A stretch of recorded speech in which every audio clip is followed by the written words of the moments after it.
Hi, I'm Johnny. This is Johnny Likes, the show where I talk about movies that I like. And today I'm talking about a thriller from my I Finally Watched That playlist. Today I finally watched Eyes of Fire.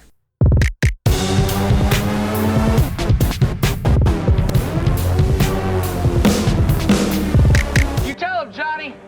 You tell the world. Eyes of Fire is a thriller that takes place in pilgrimy times in North America. It follows a small group of people who have been exiled from their little village or commune, whatever, due to their leaders' beliefs and actions. While searching for a new home, they come across some Native Americans who are not exactly friendly towards them, until they head into a valley that the natives don't follow them into. Weird, creepy things start happening there, and we see why the natives avoid that place. I had some fairly high hopes for this movie. I had heard about it from the horror documentary series In Search of Darkness, which is great, by the way. It unfortunately did not live up to my expectations. I loved the visuals in the film, but that was about it. Sir, I'm recording here. In fact, I ended up watching it over 3 nights because the first 2 nights when I put it on, I ended up falling asleep. Now, it wasn't so boring that I fell asleep. I did put it on late at night, but it didn't engage me as much as I would have hoped. So, cons about the movie.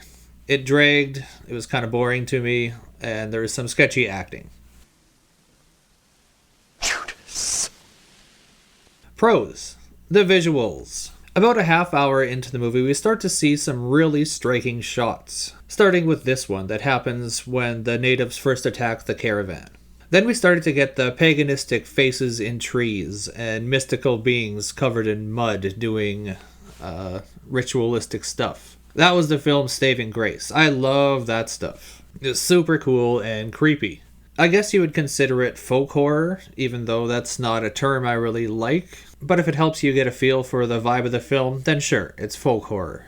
I wish I had more to say about this movie, but it really comes down to I found it overall to be boring with some excellent visuals. And I'm going to give this a 3 out of 5.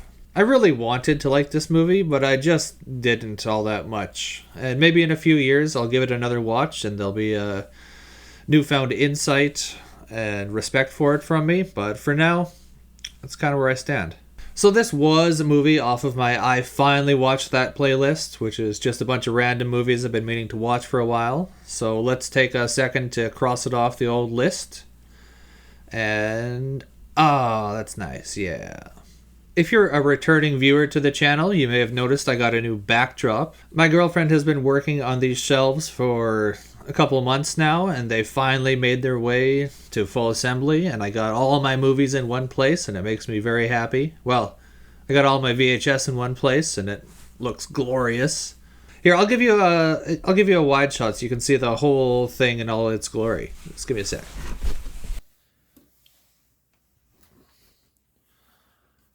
So look at that.